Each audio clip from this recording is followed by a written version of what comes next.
Assalamualaikum warahmatullahi wabarakatuh. Perkenalkan nama saya Fika Ferdian dengan NIP 50172411015. Pada video kali ini, saya akan mempresentasikan review artikel saya yang berhubungan dengan pengaplikasian GPR. Nah, untuk outline-nya sendiri pada review kali ini yaitu informasi papernya, latar belakang, metodologi, hasil, kesimpulan, dan saran. Nah, untuk informasi papernya sendiri, saya mengambil paper dengan judul Identification of Railway Subgrade Defect Based on Ground Penetrating Radar. Paper ini ditulis oleh Zhe Zhihou, Wei Guangzhou, dan Yong Yang, dan diterbitkan oleh Journal Scientific Reports pada tahun 2023. Ini untuk link doi-nya yang bisa diakses karena ini adalah open source. Nah, untuk latar belakangnya sendiri, deteksi subgrade rail, ya seperti sinkhole, settlement, mud pumping, itu umumnya sangat sulit dan memakan waktu yang lama. Lalu, kerusakan subgrade ini beresiko untuk menurunkan daya dukung, mengganggu pemeliharaan, dan membahayakan keselamatan perjalanan kereta. Nah, inspeksi GPR pada jalur rel itu menghasilkan data yang sangat besar, dan pada saat interpretasi manual, rawan akan subjektivitas, lalu lambat, dan tidak efisien.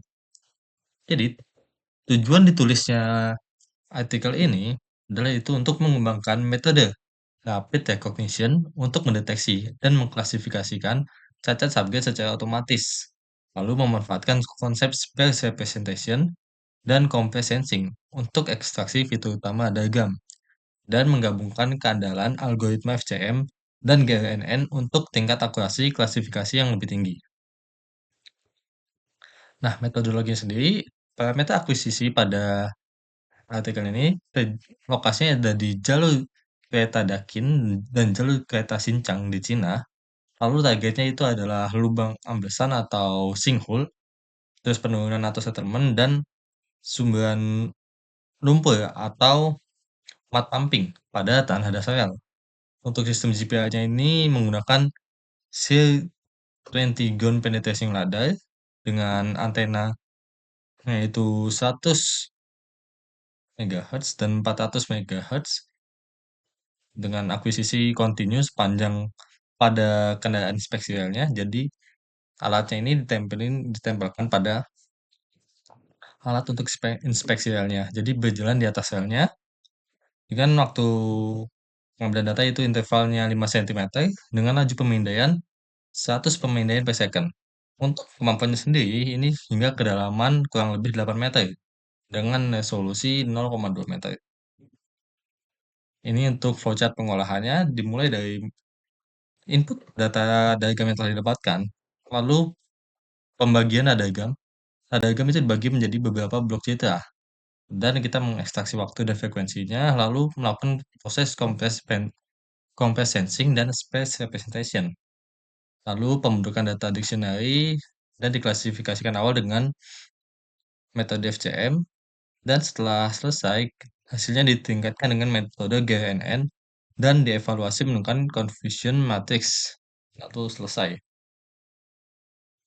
Nah, untuk hasil interpretasi diagram sendiri, terlihat pada diagram normal ini reflektornya relatif lebih menerus dan pola sinyalnya ini stabil. Sedangkan pada settlement, reflektornya ini seperti cekungan. Ada indikasi deformasi pada bagian ini atau penurunan tanah dasar rel. Dan untuk anomali seperti sinkhole, itu ada indikasi rongga atau zona lemah pada saat petasi seperti di bagian sini. Dan untuk mud pumping sendiri itu batas refleksinya kabur dan tidak kontinu, sehingga indikasi zona jenuh air atau material halus pada bagian ini. Untuk kalkulasi klasifikasi FCM GNN-nya, pada pendekatan compress sensing terbukti berhasil mempertahankan detail geometri utama dari cacat, meskipun ukuran datanya telah ditekan. Algoritma hibrida FCM dan GNN memberikan lompatan akurasi yang signifikan dibanding FCM murni. Pengenalan untuk settlement dan mud pumping sempurna di angka 100%, seperti pada tabel ini. Namun, pada Sinkhole itu masih lemah, yaitu hanya 59,1%. Ini akibat adanya intervensi spektral sinyal. Nah, jadi kesimpulan dan saran yang saya dapatkan dari review jurnal PP tadi yaitu karakter spesial subget bersifat sparse pada diagram sehingga compress sensing efektif untuk mereduksi volume data inspeksi. Lalu model hibrida FCM GNN memvalidasi keunggulan machine learning untuk otomasi analisis data GPI berskala masif. Tapi meski akurat, pada kondisi homogen, forma pada sinkhole itu rentan akan ambiguitas. Dan saran saya adalah diperlukan korelasi antara geoteknik seperti ground truth untuk dengan contohnya itu coring atau test bed untuk memvalidasi algoritma tersebut. Lalu pengembangan AI direkomendasikan pemakaian Convolutional Neural Network atau CNN untuk menangkap fitur spasial 2D. Lalu pelajarannya itu GPI, modern dan AI mempercepat deteksi anomali infrastruktur. Namun, kontrol dan prinsip geologi tetap mutlak diperlukan. Terima kasih. Sekian pemaparan saya kali ini. Bila ada kurangnya, mohon maaf. Kurang lebihnya terima kasih. Wassalamualaikum warahmatullahi wabarakatuh.